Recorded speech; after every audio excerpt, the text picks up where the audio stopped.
اعوذ باللہ من الشیطان الرجیم، بسم اللہ الرحمن الرحیم۔ نالج فیکٹری کے معزز دوستو، السلام علیکم۔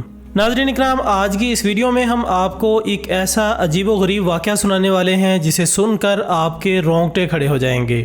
یہ واقعہ اصاف نامی مرد اور نائلہ نامی عورت کے گرد گھومتا ہے، جنہوں نے جب خانہ کعبہ کی حدود میں ایسا گناہ کیا کہ اللہ تعالیٰ نے انہیں ایسا خوفناک عذاب دیا کہ وہ آنے والوں کے لیے عبرت کا نشان بن گئے۔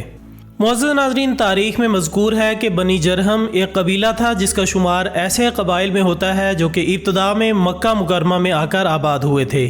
زمانہ جاہلیت میں اصاف نامی مرد اور نائلہ نامی عورت کا تعلق بھی اسی قبیلے سے تھا۔ واقعہ کچھ یوں ہے کہ نائلہ نامی عورت مکہ کی گلیوں میں اپنے حسن و جمال کی نمائش کیا کرتی تھی۔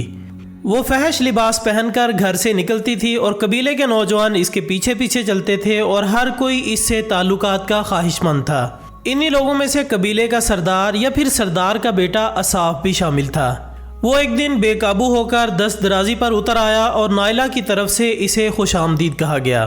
اب حالت یہ تھی کہ ان کو جہاں موقع ملتا اور جگہ ملتی، یہ اپنی خواہشات نفسانی کو عملی جامہ پہنانے کے لیے اپنا تن جامہ اتار دیا کرتے تھے۔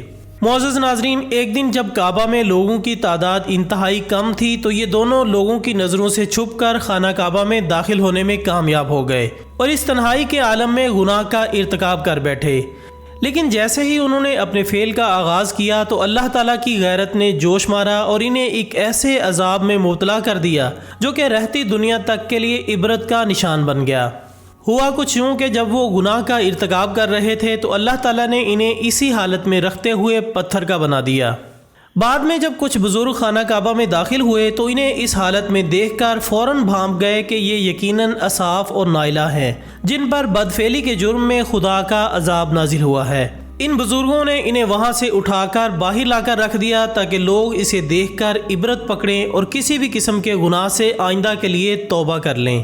معزز خواتین و حضرات، قبائل کی اخلاقی گراوٹ کا اندازہ اس بات سے لگایا جا سکتا ہے کہ پہلے تو انہوں نے اس بت کو خدا سمجھ کر پوجنا شروع کر دیا اور اس کے آگے سجدہ کرنے لگے اور لوگ اپنی مرادیں پوری کرنے کے لیے اسی سے مدد مانگنے لگے۔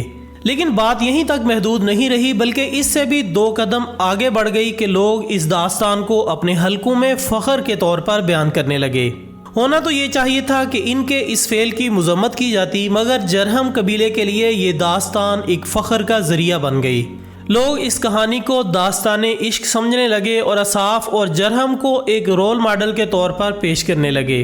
دوستو، اسی تناظر میں اگر آج کے دور کو دیکھا جائے تو یہی حالات نظر آتے ہیں، کیونکہ آج بھی اگر کسی کو کسی سنگین جرم میں سزا دی جائے تو لوگ اسے ہیرو کے طور پر سمجھتے ہیں اور اسے پوجنے سے بھی دریغ نہیں کرتے۔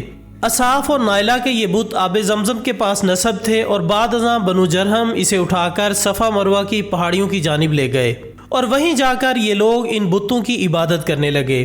یہ بت فتح مکہ تک وہیں پڑے رہے، لیکن جب مکہ فتح ہوا تو باقی تمام بتوں کی طرح انہیں بھی توڑ پھوڑ کر نیست و نابود کر دیا گیا اور صفا مروہ کی پہاڑیوں کو بھی مقدس قرار دیا اور حج و عمرہ میں اس کی سعی کو لازمی قرار دیا گیا۔ آخر میں دعا ہے کہ اللہ تعالی ہمیں اس طرح کے واقعات سے عبرت حاصل کرنے کی توفیق عطا فرمائے اور سیدھے راستے کی طرف ہماری رہنمائی فرمائے، آمین ثم آمین۔ اسی دعا کے ساتھ ہماری آج کی اس ویڈیو کا اختتام ہوتا ہے۔ ہم امید کرتے ہیں کہ آپ کو یہ ویڈیو ضرور پسند آئی ہوگی۔ انشاءاللہ بہت جلد دوبارہ ملاقات ہوگی ایک اور اچھی سی ویڈیو کے ساتھ۔ تب تک اپنا دوستوں، رشتہ داروں اور گرد و نواح کے تمام لوگوں کا بہت خیال رکھیے گا۔ اللہ حافظ۔